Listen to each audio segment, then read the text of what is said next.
મિત્રો આજે આપણે સ્ટેપ બાય સ્ટેપ જોઈશું કે AIB21 માટે રજિસ્ટ્રેશન કેવી રીતે કરવું અને એપ્લિકેશન ફોર્મમાં કોઈ પણ ભૂલ વગર વિગતો કેવી રીતે ભરવી। સૌથી પહેલાં AIB વેબસાઇટ પર જઈને રજિસ્ટ્રેશન બટન પર ક્લિક કરો। અહીંયા તમારે તમારો મોબાઈલ નંબર અને ઈમેલ આઈડી દાખલ કરવાના રહેશે। બંને પર એક OTP આવશે, તેને વેરીફાઈ કરવાનું રહેશે।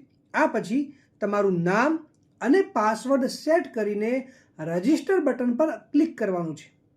હવે રજિસ્ટ્રેશન થયા પછી તમારા ઈમેલ પર લોગિન આઈડી અને પાસવર્ડ મોકલવામાં આવશે।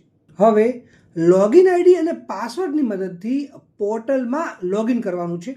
અહીં તમારે તમારી પર્સનલ વિગતો જેવી કે પિતાનું નામ, કેટેગરી જેમાં SC, ST, OBC યા જનરલ, અને પછી તમારું જેન્ડર અને તમારી જન્મ તારીખ ભરવાની રહેશે।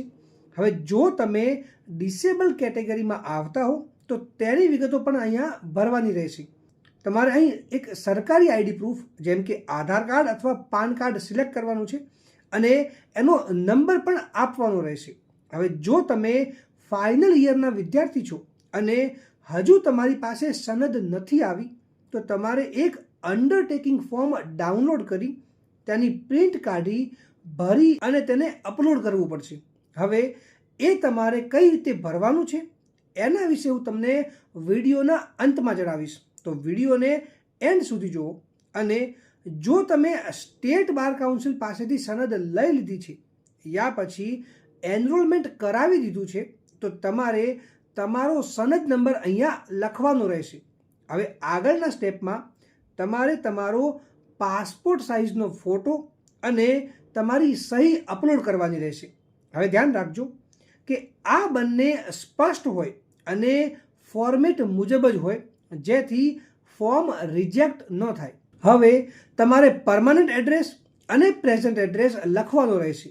ત્યારબાદ એજ્યુકેશનલ ડિટેલ્સ, એમાં તમારે તમારા ધોરણ 10, 12 અને ગ્રેજ્યુએશન તથા LLBની વિગતો, યુનિવર્સિટીનું નામ અને પાસિંગ વર્ષ વગેરે જેવી વિગતો ખૂબ જ કાળજીપૂર્વક ભરવાની રહેશે। હવે વિગતો ભર્યા પછી સેવ બટન પર ક્લિક કરવાનું રહેશે। ત્યારબાદ તમારે એક્ઝામમાં લેંગ્વેજ સિલેક્ટ કરવાની રહેશે। હવે જેમાં જો તમે ગુજરાતી સિલેક્ટ કરો છો તો તમારું ક્વેશ્ચન પેપર જે છે એ ગુજરાતી અને ઇંગ્લિશ બંને લેંગ્વેજમાં આવશે, પરંતુ જો તમે ઇંગ્લિશ લેંગ્વેજ સિલેક્ટ કરો છો તો પેપર માત્ર ને માત્ર ઇંગ્લિશ લેંગ્વેજમાં જ આવશે। હવે પછી તમારે તમારી પ્રેફરન્સ મુજબ સિટી સિલેક્ટ કરવાની છે જ્યાં તમે એક્ઝામ આપવા માંગો છો। હવે જોઈએ કે ફાઇનલ યર સ્ટુડન્ટ્સને અંડરટેકિંગ કઈ રીતે ફિલ કરવાનું રહેશે। તો મિત્રો, જ્યારે તમે ફાઇનલ યર સ્ટુડન્ટ્સવાળા સેક્શનમાં યસ સિલેક્ટ કર્યું હશે ત્યારે તમને એક અંડરટેકિંગ ફોર્મ મળ્યું હશે, એ તમારે ડાઉનલોડ કરવાનું છે।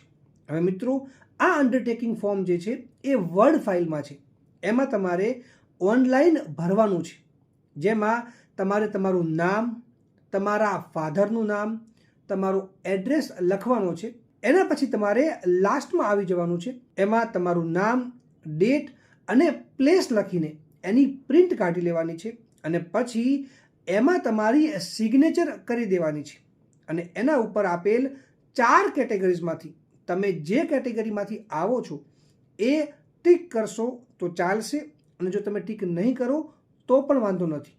એના પછી અંડરટેકિંગને સ્કેન કરીને અપલોડ કરવાનું રહેશે। હવે મિત્રો, હવે આપણે જઈએ છીએ નેક્સ્ટ સ્ટેપમાં, જેમાં છે ડોક્યુમેન્ટ અપલોડ સેક્શન।